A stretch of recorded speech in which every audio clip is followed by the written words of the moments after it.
Kia ora everyone. I have the absolute pleasure of talking with Lisa Tamati. Now, when I first started listening to podcasts, Lisa was one of the people that I tuned into. I listened to a couple of the guests that I've since had on, Paul Wood and Ben Warren. Lisa, I usually start out by asking people what they did in the weekend because that's usually where people follow their passions. But from the outside looking in, you're someone that follows their passions every day of the week. Oh, But what did you do last weekend? I was in the weekend now. I don't even. I never know which day of the week it is half the time because it's just sort of 7 days. 7 days is working and playing. I think yesterday when we talked on the phone, I was out running, so that's what I spent a good couple of hours doing yesterday. And apart from that, yeah, looking after mum and doing family sort of stuff and lots and lots of study and work. I'm pretty boring these days. It depends on your perspective. I mean, we're forever learning, and if you can tap into that and follow your curiosity, it takes you to absolutely amazing places. Before we get into that, because I know that's one of the things that drives your life is following your curiosity, and I've even written a blog post about those little things that are pain in your life are often quite good to check out and look into further. But you said running, and that's what most people will know you from. When I talk to Zach Bitter, who's got the world record for running in a flat round around a circle for a long period of time, and he's not bad at the trails, but yeah, for us here in New Zealand, we know Lisa Tamati as the trail adventurer runner. Visits more than trails, actually. Yeah, like I'm actually not that great on hilly trails either. Yeah. A sort of flattish desert, and I'm pretty good. Yeah. So, what's your favourite race? Oh God, that's a hard one to start out with, mate. I'm probably would have to be a toss up between the Badwater Ultra Marathon, which was in Death Valley in the USA, which I did a couple of times, or La Ultra, which was the world's highest race, which was 222 k's over the two highest passes in the world in the Indian Himalayas at extreme altitudes. So. And when I say favourite, they were just like they weren't exactly fun. Yeah. But they were massive challenges and epic moments in life. To do those sort of things and with incredible teams, crews working for me and helping me. So yeah, those would be a couple of the highlights for sure. I sort of not really at all have an idea of what you're talking about. I just did 4 days in the Kawika bush. And with a pack on your back and walking mountains and off track, it's hard and stupid and you curse and whatever. But it is one of those things that's going to stay with me forever. Is that a bit like ultra running? Like this is it's no different at all, actually. Because I mean, and when people talk about ultra running and you have this picture of someone tearing down a mountain or somewhere, it's actually not like that. It's very much a grind. It's very much sometimes you're walking, sometimes you're crawling, sometimes you're running. It's just anything forward, So very, very much like what you've just done for 4 days. Not much difference at all, really. Yeah. I've heard you say, and you said through some stuff, thanks very much, that the ultra pretty much ruined you for a while. Yeah. I've definitely burnt myself out a number of times over my career, and that one smashed the crap out of my body pretty much. For example, I came back from running that thing and lost 3 teeth in 1 week. It shows you what you're putting your body through is just pretty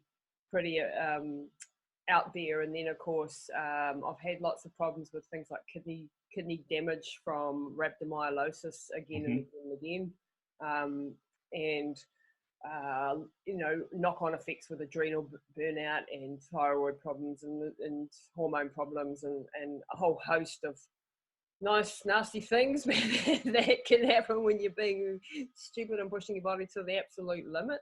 And I to be fair, I sort of, when I was younger, I thought, and there wasn't a heck of a lot of knowledge around back, when I first started 25 something years ago. There was no internet, there was no, buckets of knowledge out there on this sort of stuff, and it was sort of a pioneering era in doing this. And I I didn't know what the hell I was doing. I just, and I thought I would just recover. So when you damage your kidneys, you think, oh, well, that's bad, but 2 weeks later I'll be fine again. And then you were fine, but you're actually not fine. You know what I mean? On a deeper level, things were starting to add up. So I've definitely learned a few lessons along the way now, which I love sharing with, the athletes that I coach. So we coach a lot of people, about 700 actually around the world. And, I love sharing those sort of insights and helping, hopefully, I'm older and wiser and been around the block a few times, and try and avoid those sort of pitfalls as much as possible. And ultra running, it's not always possible to it's sometimes on the limits of what's doable. But there are sometimes reasons where you want to be pushing the absolute limits. The thing is, you don't want to be doing this every week. No. That's probably a good thing to think about. Yeah. Do you think that, like you say, you're in the pioneering days of ultra, and now it's becoming more and more popular? Like Joe Rogan has had a few of them on there. Yeah. And show, mate. You know him? yeah, shit, that'd be great, wouldn't it? But what I was getting at is, do you think that sharing of information is the reason why we're seeing, more and more people be able to do it at the elite level, more and more variation in racing, and people finding the niche? Like you say, you're the trail but flatter. Zach's the running around in a circle. Don't know how he does it. Courtney DeWilder is a mountain goat.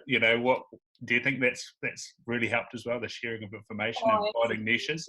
And the advent of the internet and social media and people, and then there's a danger side to that too, because if you're on Facebook and Instagram a lot and you're a runner, you're just going to see people running every damn day, and you're going to everybody's doing everything, and what am I doing? So you get a bit of that FOMO thing happening, and oh my god, I need to do more. So I think that's really helped a lot, and I think there's an absolute need in humanity because of our soft lifestyle, if you like. We don't have to fight for our food, or you might do, but most people are, go to the supermarket and buy their food, and they don't have to build their own houses. They don't have to clear the land. They don't have to do any of those things that our forefathers had to do. And so now we're disconnected from our connection to nature, and also our innate need to push ourselves physically, which I think we all have. And what happens when we don't do that, and we're sitting in front of computers and offices and these artificial environments with artificial lights, and we're not moving, is that for some people that becomes a massive problem and leads to a whole lot of chronic illnesses and diseases and obesity and all those horrible things. And for others, it leads to a need in their time off to go and do something epic or pioneering in a way, out in nature and pushing their own limits and finding out what they're about. And so I think it's covering off that basic human need to be in nature and find out what you're all about, like physically what you're all about, and mentally where you go to, when you're pushing the limits of what you're capable of, you're going to find out an awful lot about your character, and it's going to teach you so much more. So for me, running is really the byproduct. It's the journey that you go on the inside that is far more important, that will help you in life. The mental toughness stuff that you learn, the resilience that you learn, the discipline that you learn, the habits and the rituals and the stuff that you gather along the way on this journey, that's the real value of it, rather than running from A to B. That's where I see the true value in running.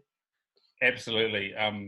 Coming from a swimming background, there's a thing called black line fever, because you go to some strange mental places when you're swimming and staring at a black line. Yep. And having tried my hardest to be a high level sports person for from about 8 to 25, I was trying my, or maybe even later than that. Yeah. And then you find meditation and you go, oh shit, this is the same. but I'm not exhausting myself.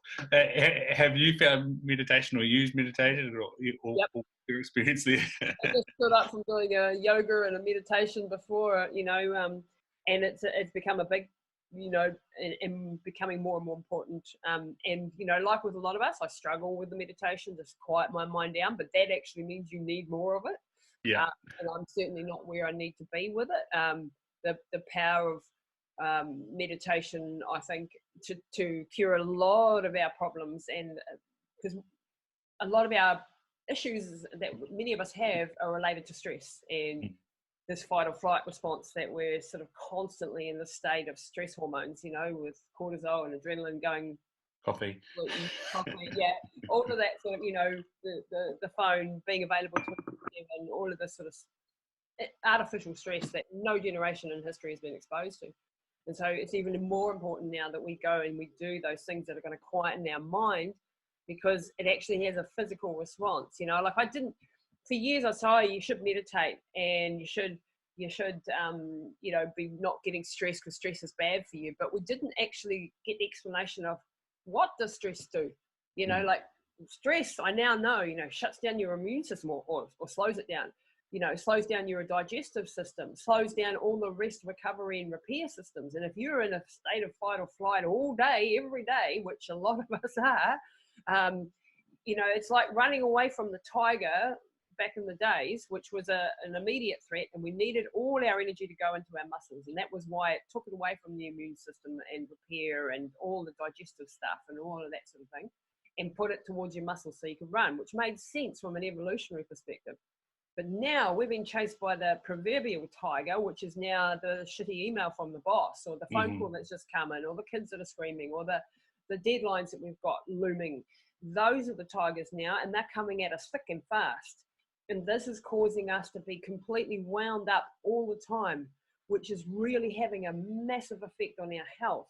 And this is where exercise and meditation and some basics like good hydration, and staying away from too much alcohol and coffee, and, you know, of course, medications and you know, that we don't want to be on.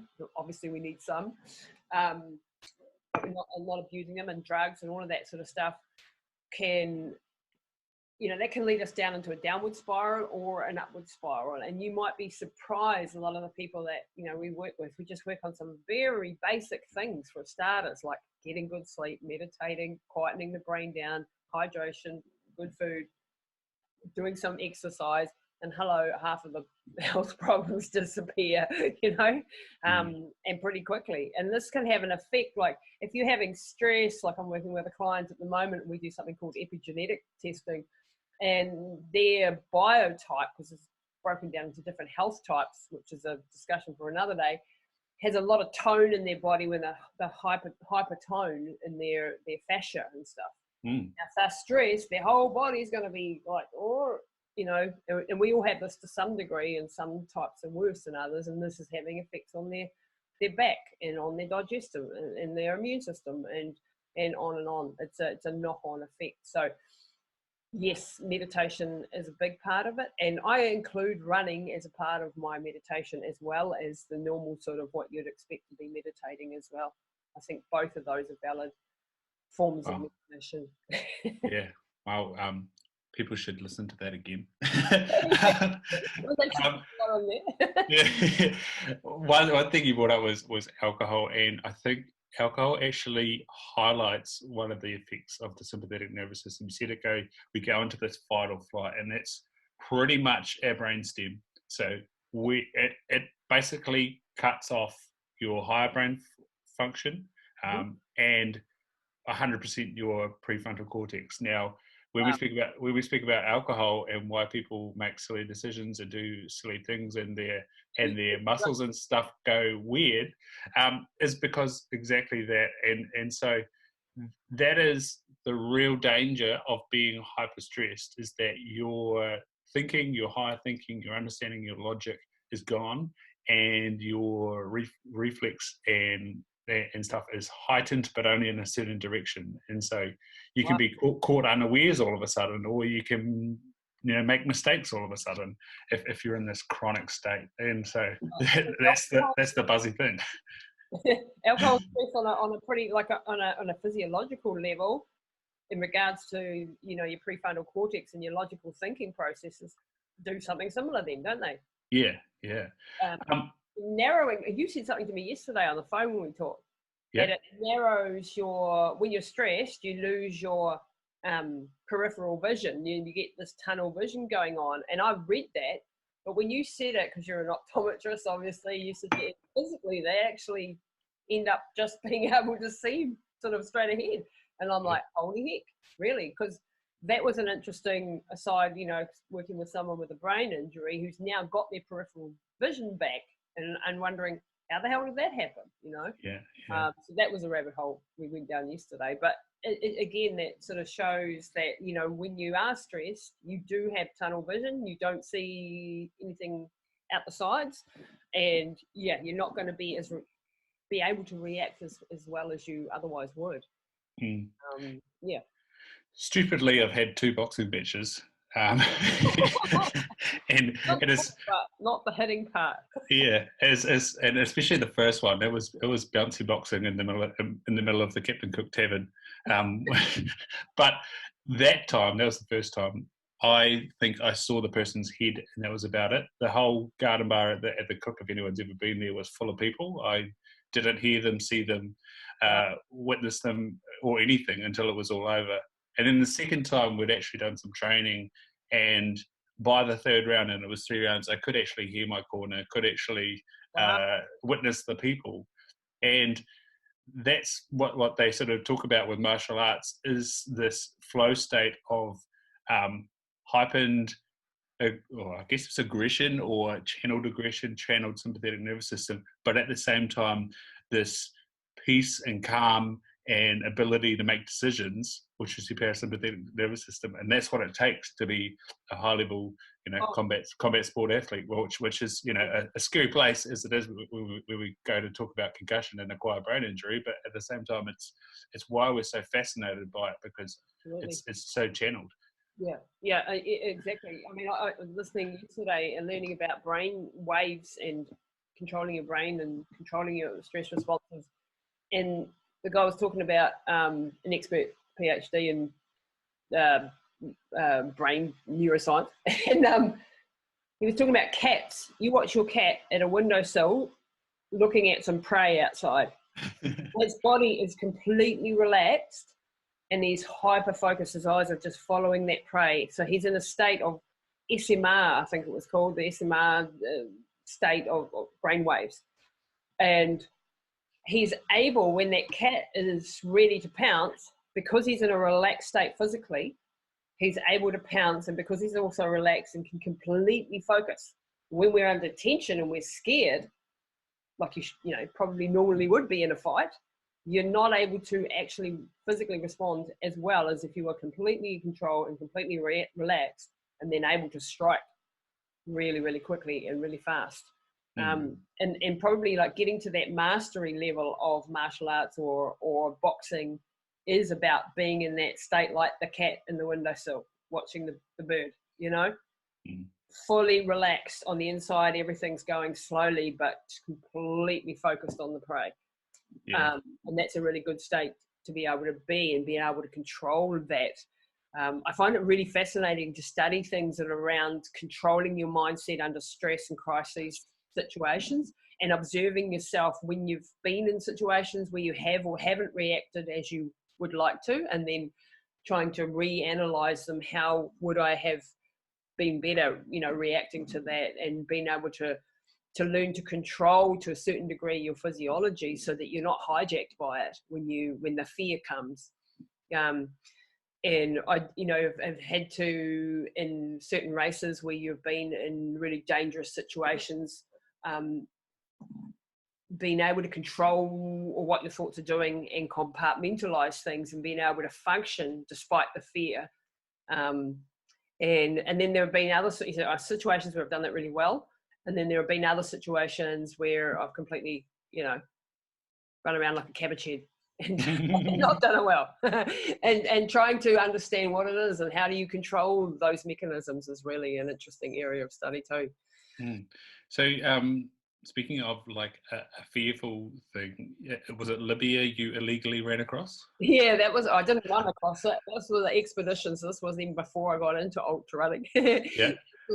a 250k expedition, 4 of us, across the military barred zone. So it was, illegal, and we had to be really careful getting out of the oases that we were started in and coming back into civilization, because, and if we'd been caught, we'd have been in deep trouble, sort of on the border between Egypt and Libya, that sort of area.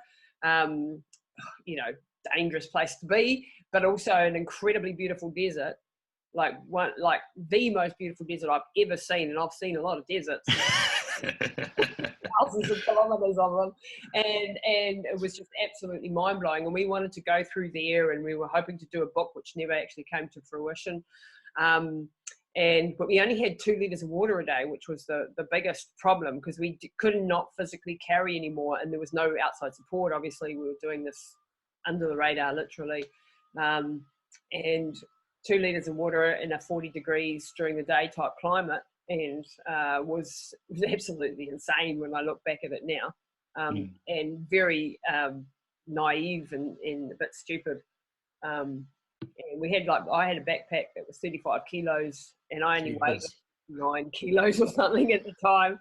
So that was like 2/3 of my body weight. So I literally could not get up. If I fell down, I was on my back like a turtle, unable to get up without the guys putting me on my feet. And we were covering 45 kilometers a day with 35 kilo backpacks in 40 degrees heat with 2 liters of water. I mean, you do the math on that. And it was pretty extreme. So that was my introduction really to deserts. And in the middle of this, the relationship that I had been in for 5 years blew up. Oh, gee. And boyfriend of 5 years decided to leave me. So it was awesome. Gosh.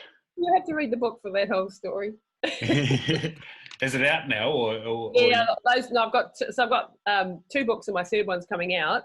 So the first book, that story's in the first book, Running Hot. So I've got Running Hot, Running to Extremes, and my 3rd book comes out in March, which is Relentless. So, those are the 3 titles. So that story's in the first one. This is before I started ultra running and actually got into deserts and things after this, based on that experience. And we survived that, but I had some major damage physically, and also, it was the end of a 5-year abusive relationship, really, and that was a turning point in my life. That desert, it changed everything from then on. And so, yeah, pretty out of it. Don't recommend. Don't do this at home, kids. So let's go into Relentless, and we've been introduced by Chris Desmond from Uncomfortable is Okay in Wellington, who we've both sort of done each other's podcasts, but acquired brain injury is why I thought we'd have a good chat. And I've spoken about my concussion. I've had a couple of people on here about concussion. I'd love to get Dom D'Agostino on here one day, and he's linked to something that you're passionate about, and that's hyperbarics. Before we get into why that's useful, tell us about the frustration and starting point of finding these other modalities.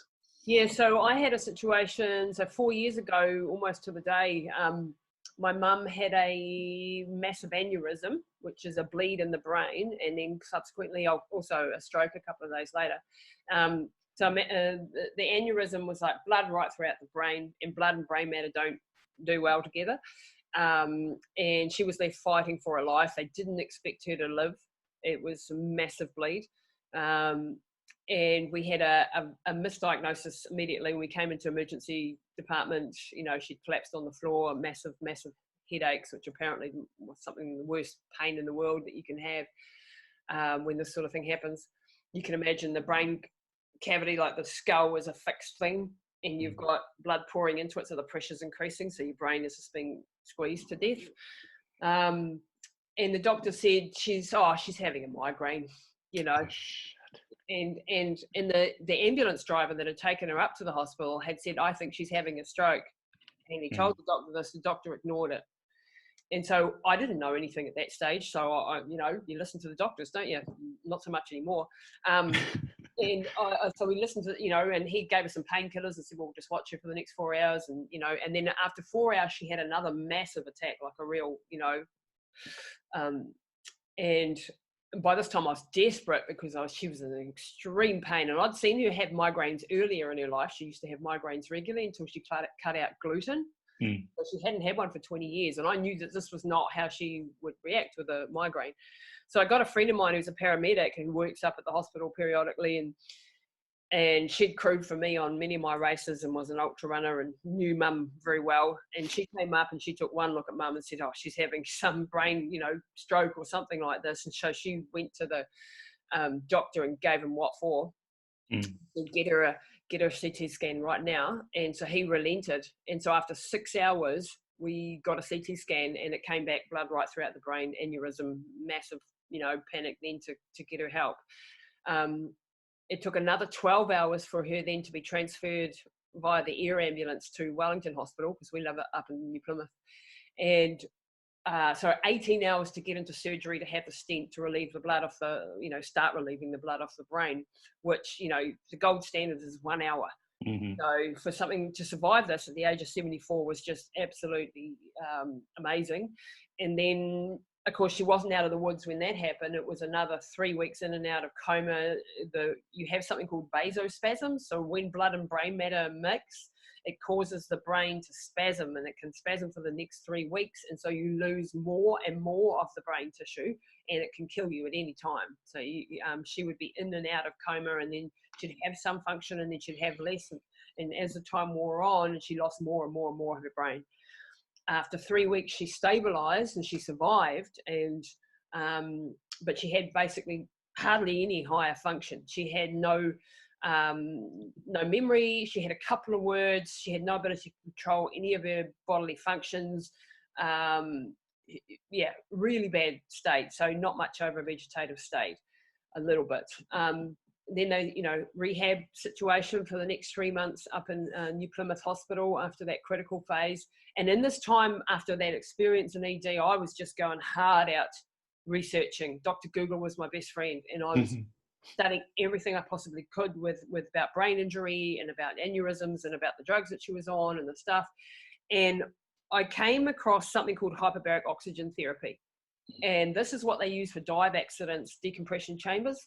And they've found that when you actually go the opposite way, you take someone down in a decompression chamber to being the equivalent of underwater. So the further you go underwater, the more pressure there is. So they call those atmospheres. And when you went down to, for brain injury, 1.5 atmospheres is the ideal state to go down to. When they did this and they put you on an oxygen mask, you would take up to 7 times the amount of oxygen into the body, and it compresses the oxygen molecules so that it can pass through the blood-brain barrier, which you have in your head, and it can actually target the cells in your brain that are alive, not the dead ones like their history, but typically around the dead ones are ones that are not functioning, but they're still alive, but they're not firing properly. And those are the ones you can target with hyperbaric. So I studied all this and researched it and read all the papers on it and books on it, and thought this is something that's going to help her. And I had, as an athlete, I'd done a couple of races up at extreme altitude, and I knew what the opposite of having oxygen did to your body.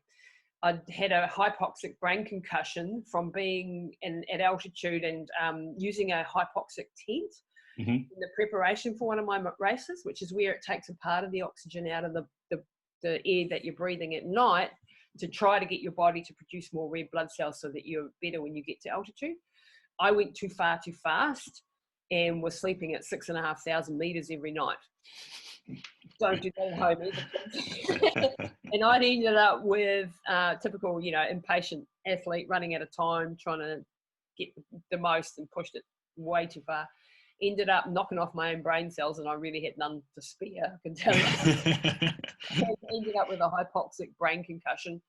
And I had all this bacteria in my body just go wild, because when you don't have enough oxygen, the bacteria goes crazy and proliferates. And I was seeing these things in Mum. I was seeing the infections and things like that happening, and she was sleeping at this stage 20 plus hours a day. And so in my mind, I went, I think she's got sleep apnea, which is when you stop breathing during your sleep phases. And the doctors ignored me again. when I said I wanted a sleep apnea test. And so I went outside them, and I got an outside consultant. I brought them into the hospital, got in trouble, didn't care. Did a test with her, and it came back severe sleep apnea, to the point that she was down at around 70% oxygen levels at night and knocking off her brain cells. And that's why the infections and why she was not having any improvement. So then we got her on the CPAP machine, which forces positive air pressure down your throat when you're sleeping and keeps the oxygen going, basically. And so then I started thinking, oxygen, okay. And then I discovered the hyperbaric. And as soon as I got her out of the hospital, which was 3 months later, and she's 24/7 around the clock care, 2 people. And I had a massive fight to get her home. They didn't want us to take her home. They said we had to put her in a hospital level care aged facility. And I was just like, that's not happening. She's coming home. I'm going to, look after her and so on. And they said, there's no way in hell you're going to cope with someone who's 24/7 care. There's just no way in hell. So I remember taking my books into them and throwing them at the social worker and telling them, this is who I'm not leaving my mum. And there's no way that these people are going to be able to care for her like I will, not that these places are bad or anything, but I wanted to give her the optimum chance at rehabilitation. And I thought that if she's around her own things in her own house, in her own environment, with her own family, she's going to know that on some level, and she's going to feel loved. She's going to feel wanted. She's going to have memories come back easier. She's going to, all of these things. And I really came up against a brick wall, and I had to fight like crazy to get a little bit of resources to take her home, which was just like caregivers in the morning and in the evening for an hour to help with showering and things like that. Eventually I got my brother, who looks like The Rock, came up with me, and we got the resources we needed. I won't say anymore. Enough. And this is what really pisses me off, is that how many people don't have that. How many people go under the wheels of the bus because the system is made to get rid of you and put you in a home, and to, they're trying to get me to sign non-resuscitation orders and all this sort of thing. And she was terminal. Yeah, that's that covering their ass thing, eh? They don't want, which is unfortunately how, like you say, it's a system issue, and they can't say, oh yeah, we'll let you look after them, and then things go up, pear-shaped, and you wouldn't, but you come back at them saying, oh, you shouldn't have let me take them home. That's the unfortunate risk for them, eh? Yeah, and I get it that a lot of people wouldn't have been able to cope, but I had shown them that I would cope, and that we had a really amazingly strong family, that was there, that was going to be there, and they just told me, you'll burn out. So they took all hope, and there was like no hope that she's going to improve. She'll never do much of anything again. Her quality of life is always going to be this bad, to make her comfortable. And like Chris Desmond's podcast is called Uncomfortable is Okay, and I'm definitely about, we don't do comfortable. We don't do comfortable. We push, we challenge, we fight, we overcome. This is what we're all about as a family. And I don't do comfortable, because comfortable leads to death, in my opinion. And then certainly in a case like this, where you have to fight with every ounce of your being to do this. So I eventually got her home, and I approached a dive company of all places, who had a hyperbaric chamber, because these things don't grow on trees. They're really hard to find access to. Yeah. And these amazing people let me use the chamber. I had to sign legal waivers and so on. Every doctor that I talked to was really negative about it, and it's bullshit, and it's not going to help, and all this sort of stuff. But the research that I'd done had said it was, and there is massive clinical data. If anyone actually wants to go and have a look, do so, because you'll find that it's really beneficial for brain injury, but also for things like multiple sclerosis, cerebral palsy, cancer, wound healing, which they use it in New Zealand for wound healing, for burns, for gangrene at Auckland and Christchurch hospitals, but they don't use it for brain injury, and you can't get access to it, which is absolute travesty. Anyway, I got her 33 treatments at this place, and then the chamber had to be taken off. So I got her out of the hospital, put her through this thing 2 hours a day, roughly, and a huge thing to do with someone so fragile. Like, being awake for an hour was a massive thing for her. We would stick her on a forklift and put her into this big chamber. And everyone thought I was completely nuts, including my own family, but they went along with it because we had nothing else, you know, and there was no other hope on offer.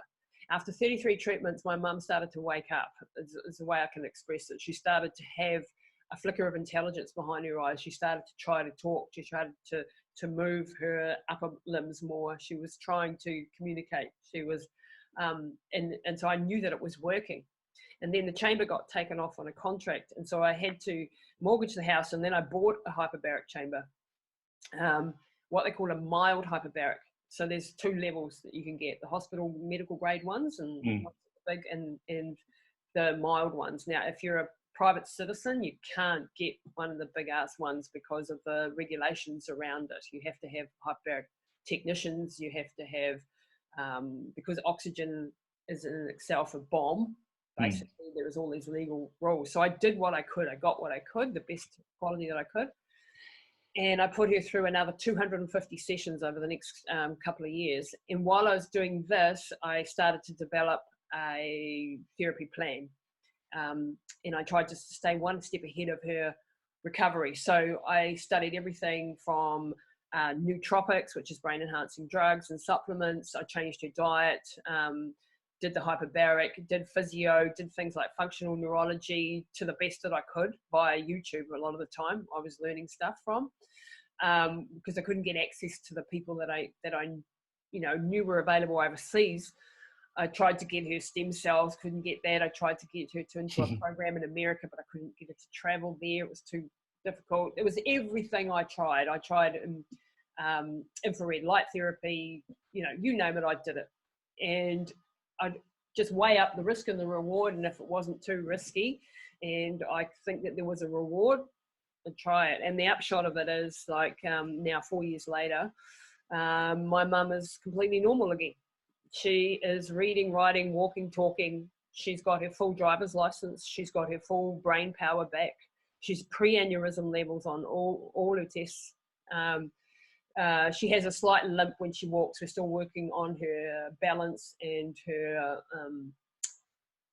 the right side of her body. She had an extra stroke on top of the aneurysm, and so she has a little bit of a problem on that side. That side of the body doesn't react, and we're working on that constantly. But she's got her, you know, full back into life and loving life again, and independence, and, you know, and to come from not being able to put food in your mouth, not being able to know that I'm your daughter, not being able to recognize a picture of a giraffe or something, to becoming normal again. I can tell you that's a pretty epic journey that we've been on. And so I have written a book about this, and it's called Relentless, and it comes out on the 11th of March. And if anyone's interested, you can pre-order that now on my website, at lisatamati.com. Plug for the book. Sorry. No, it's good. We'll have that in the show notes. Not that it's hard to find, but yeah. Yeah, you know, this book's nearly killed me getting it out, because I'm not the greatest writer, and I had to have a lot of help. And but it was so important to me to get the story out there, because there are so many people that are going to benefit from this. And I had a couple of books that really helped me when I was in the deep dark spaces with mum and everyone telling me there's no hope. And there was a couple of books that I'd read. Dr. Norman Doidge, who's a neuroscientist, had written about plasticity of the brain and how it can adapt and change, and some of the stories in there that really gave me hope that I could do this. And even though she was older than anybody, you know, in any of these studies or any of these, and neuroplasticity is, you know, declines with age, I believed I could, because somebody had done it somewhere. Their name Norman Doidge has come up before. When we had Marky, or his our director at work, that does visual training for people and deals with acquired and traumatic brain injury. That's exactly what he says about the neuroplasticity. So amazing synergy there. Yeah.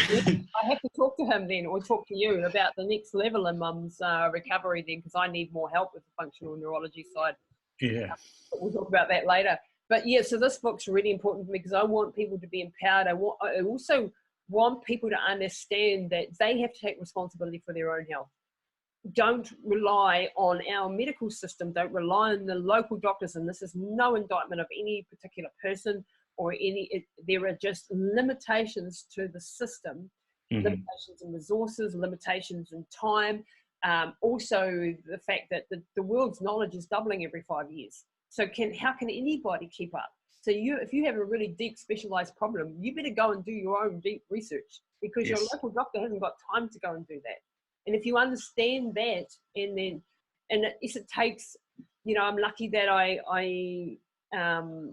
learn quickly as far as, like the science and stuff, and I can process a lot of information, and I know how to do this, which has been a blessing. But I've learned it along the way too. Like I have no background as a doctor. I have no background in any of this sort of stuff. But you don't need to. You can go and find the people.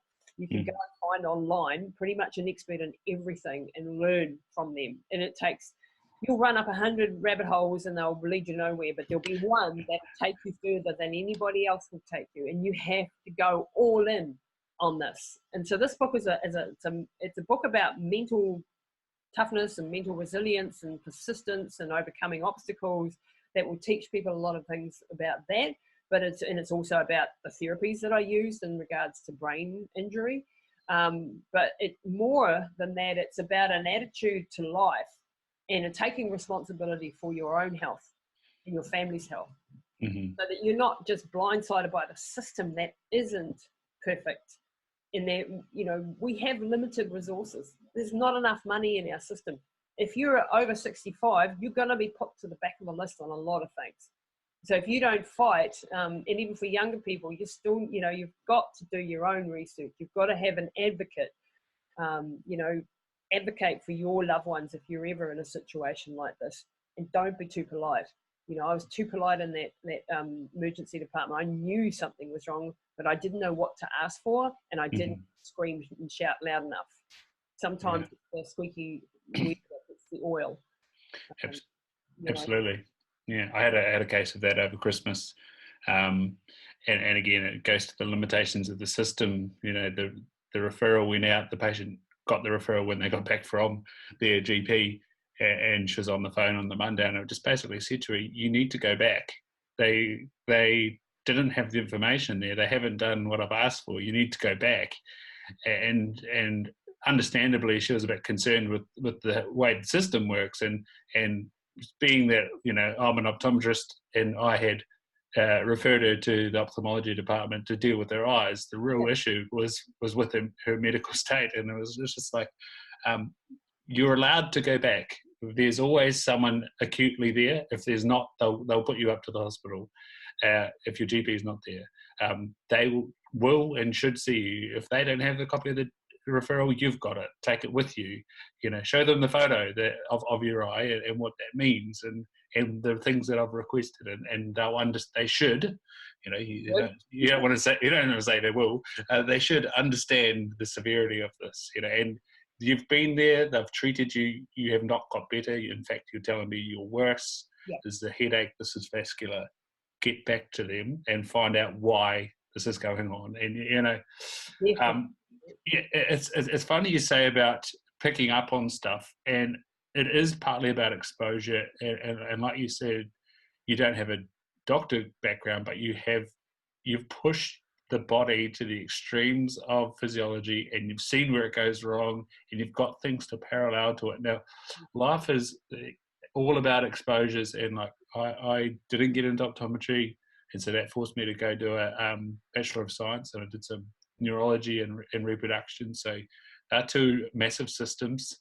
And then so I did optometry with this lens in the back of my mind, excuse the pun, of the brain and the endocrine system and stuff like that. And so that's really shaped my life. And then going back to this hyperbaric stuff in the CPAP machine, it's weird how life works. These people, this South African couple who from Auckland, for some reason, were seeing me in Te Awamutu, and the wife, I was suspicious of type 2 diabetes, and she might have even had it or something, and we were talking through, and this guy was an engineer in the CPAP lab at Fisher and Paykel, and he all of a sudden just pipes up from the corner about oxygen, the mitochondria, energy, how the brain becomes insulin resistant, how if they can fix the mitochondria, they fix the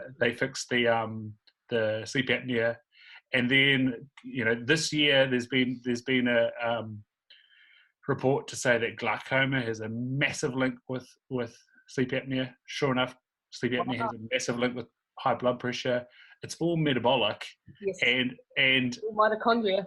yeah, and it's like now the amount of sleep studies that I'm requesting has just, you know, multiplied. This is exciting stuff, mate. This is exciting because you're so right. And do you know Dave Asprey on Bulletproof Radio? Yeah, got you. Obviously, but you know, a lot of the stuff that he talks about in his latest book, Human. I don't agree with everything Dave Asprey says, but there's a lot of stuff that the research that he has is just, and this is the thing, you've got to pick out from people the bits that you believe and that you see repeated from different people, different experts. You know, like you telling me that as an optometrist, that excites me because, you know, like that's a correlation between epigenetics and ophthalmology and, you know, metabolic disorders and, you know, like it starts to crisscross. And what I love doing is seeing patterns across different things when I'm studying. So we do something called epigenetic testing, as I said earlier, in our company. And so we're health coaches and do train a lot of athletes as well. But we do, so epigenetics is the study of how the environment that you live in, your food, your water, your toxic load, your everything, your air, your sleep and all that affects your genes. And it looks at giving specific recommendations based on your epigenetics and your biotype and how it's expressing now. So how your genes are expressing right now. So things like exactly what the right foods are to eat for your body, the exact times of the day, like chronobiology. So it's taking 15 areas of science, you know, neuroscience, chronobiology, embryology, anthropometry, even Ayurvedic medicine, Chinese medicine. All of these things have been, all the knowledge from all of these different sciences have been put together into one tool, 10,000 algorithms behind us. It's a really deep level tool, but it gives us specific recommendations for our clients exactly on things like how their mind works, which parts of their mind they use the most, the way that they process information, the work environment that they'll do well in, the social environment that they'll do well in, the nutrition, the what times of the day is a really big one. What the dominant hormones are and their neurotransmitters and how these affect different areas of their life and their personality. And it starts like you start to see a real big crossover between what were previously siloed areas of medicine, you know, endocrinology and, you know, reproductive and this and that and all the other types. You're starting to see interrelationships between, because we are complete whole people. We're not one, you know, if you go, give an example, if you put a lady on the pill, you know, reproductive system is shut down, basically. And this is having massive effects on things like her decision-making ability, her, you know, her ability to pick the right man in their life. Yeah, that one. You know, far-reaching things that nobody has ever told. I certainly wasn't told when I was put on the pill for menstrual problems as a young girl of all the effects it can have, you know. And now they're starting to understand all that interrelatedness. And this is a really exciting time in history to be alive in regards to all of this, because the next 10 years in the medical world or in the health and the preventative world is just going to be amazing, the stuff that we start to get access to and the personalization of the therapies. And so there's no just one size fits all. I mean, even as trainers, like training people, we used to, you know, you train two people with the exact same program, give them the same diet to follow, and you get completely different results.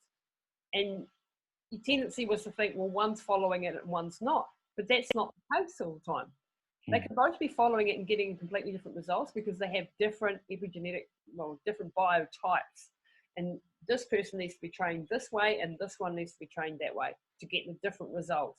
Now we understand that and we have that knowledge, and then we can actually specifically make the program work for that person in regards to their food, in regards to their training, into the way that we motivate them. Give an example, like mum, who is what they call a guardian body type, is a very nurturing. She has a lot of prolactin, which is one of her dominant hormones, which means she's a very nurturing, caring, look after the world person to the detriment of her own health many times. Prone to cardiovascular disease, prone to weight gain. These are sort of typical things for her biotype. She's not motivated by a sporting challenge. You know, she's not motivated by me saying, come on, we're going to go harder, we're going to win this race. Or, you know, even as a young woman, she was not motivated by that. If I say to her, your family are depending on you to stay around and be alive, and you've got to look after your granddaughter, and if you don't do this training today, and if you don't eat right, then you're not going to be able to do that. That will get her ass moving. Yeah, that will make her motivated. Whereas for me, I'm a crusader activator, which is the other two types. I'm very motivated by sporting challenge. I'm very much mission focused, mission based, sometimes to the detriment of everyone else around me. Can be very, you know, single mind, head through the wall type person, risk taker. My dominant hormones are like adrenaline and dopamine. So I have a certain personality type. When I understand that, then I know how to motivate me. And the whole fitness industry has been run typically by people like me. And then you go and train people on the other side of the wheel. They have a wheel, and it doesn't work. And you're going, works for me. Why isn't it working for them? You know, and this amazing information we have now why it doesn't work, and we know how to help people. So that's a really, really exciting program that we're using at the moment as well. Awesome. I'm glad we got that across, and because I'm conscious of the time, you've got someone to meet with. Client coming in, 10 minutes. So we better wrap it up. But you know, I would love to talk to you on my podcast. So my podcast is Pushing the Limits. If anyone wants to check that out, and I'd like to get your insights on the whole eyes and brain and all of that sort of good stuff, and do a deep dive in there. Awesome. And thanks very much for having me on your show. I really appreciate the work that you were doing in spreading these great messages and having great, you know, lots of really cool guests on your show that share some good insights, because I think that's really, really important. Yeah, no, and it's great being able to have conversations. I was talking about the podcast with somebody last night. You know, there's huge potential when it comes to podcasting, but the real hack is you get to have an amazing conversation with somebody for an hour or two, and if anybody listens, or it doesn't matter. I started my podcast selfishly for this reason, to help with my mum and to get access to the best experts around the world, and it's been the most amazing ride. So you guys, you know, get into your podcast, man. It's like having a university in your pocket. That's right. Yeah, I listened to Peter Adair, and I was listening to something yesterday, 2 days ago, about fish oil. Yesterday was about fructose. I'm just like, man, you know, you don't need to go to medicine, or you do to treat people, but you don't need to do medicine anymore to know this stuff. You have to have a certificate and a doctorate and all that sort of good stuff, and that's great. But as far as the latest research and stuff goes, go to podcasts. Yeah, great. So you've got your podcast, LisaTamati.com will obviously have the links to all your socials. Pushing the Limits is the name of the show, and LisaTamati.com is my website. Yeah, and that links to like Facebook and Instagram. So on Facebook and Instagram, it's just at Lisa Tamati, and we have 3 flagship programs. We have our online run training academy, Running Hot, and then we have the epigenetics program, and we also have a mental toughness course that we, you know, which is all about developing resilience and emotional resilience and physical stamina and you know, the mental side of the game. And they can see how you're a diverse person, and they can also get you along to speak with small groups, large groups, dinners, keynote speaking, emceeing, organising the thing. Do way too much and way too scattered sometimes. But that's what I do basically, is I travel and I speak and share some of these experiences with people and hope that it actually helps them in their life, you know. Share some thoughts. Well, you telling me the story of your mum, it actually brought tears to my eyes. So I, excited for that book to come out, and people should definitely get a hold of it. And like you say, they can pre-order it now. What we generally do to finish off is, if you've got like a quote or something that you kind of directs your life and hasn't really done you wrong and you keep coming back to, if you've got anything or something that you learned out of this massive experience, and you've been through a lot of massive experiences, Yeah. some of them on your own doing, and others that it's just what happens in life. But what would you sort of leave us with? Well, there's a couple, but it's okay to fail. Yeah. If we go through life being too fearful of failing and striving for perfection, you're not going to reach your potential. Mm-hmm. If you take action and then iterate, change, develop, if you fail, it's feedback. It's only feedback. And if you're pushing the limits of what's possible for you, you are going to fail. And that is okay. Being okay with that and not being embarrassed about that and not trying to win all the time. Failure hurts, and I've failed on many occasions in businesses and relationships and races, and it wasn't nice.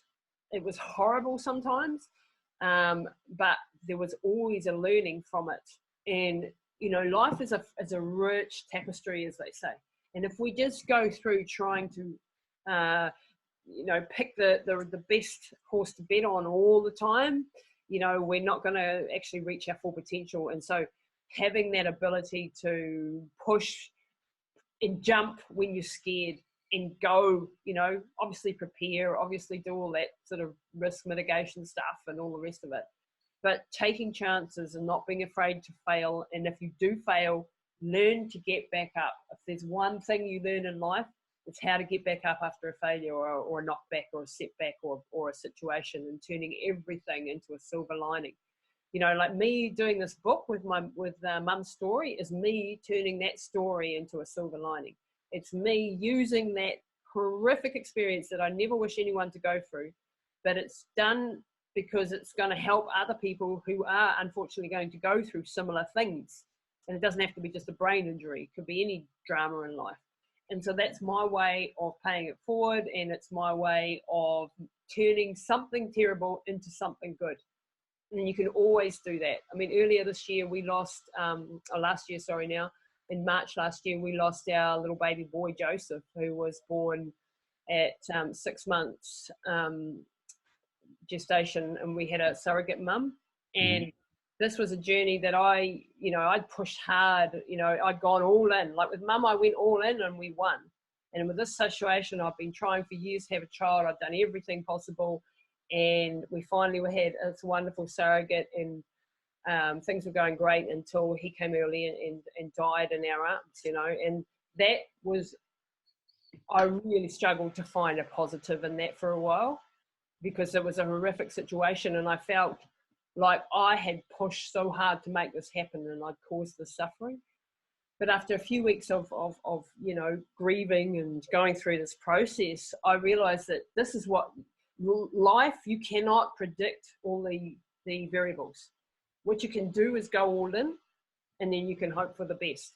And sometimes the worst happens, but you can always find some little precious thing. That our little boy Joseph left us so many blessings that we're not even, I'm not even like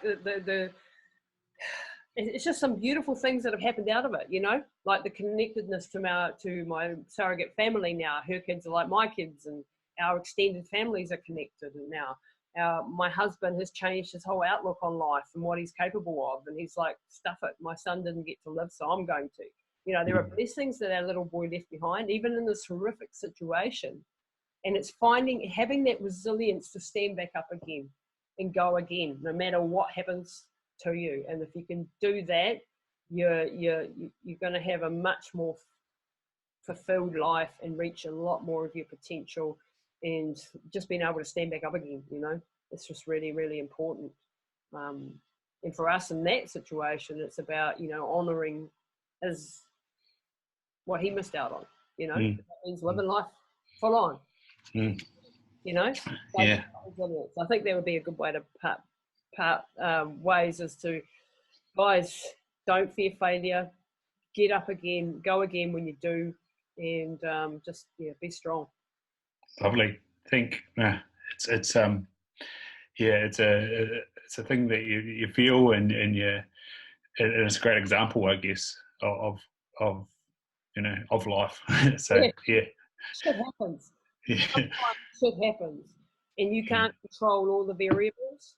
You can just give it your all, and that's all you can do. And then you can, hope for the best. And sometimes you can beat the odds, like with Mum, and that's, and none of us know how long we're going to live for. But every day that I have with her is special now. Every single day. Lovely. Right, Lisa, I'll let you get to your working job. Yeah. And thank you so much. Can't wait to have you on my show. Thanks, mate. Legend. Cheers.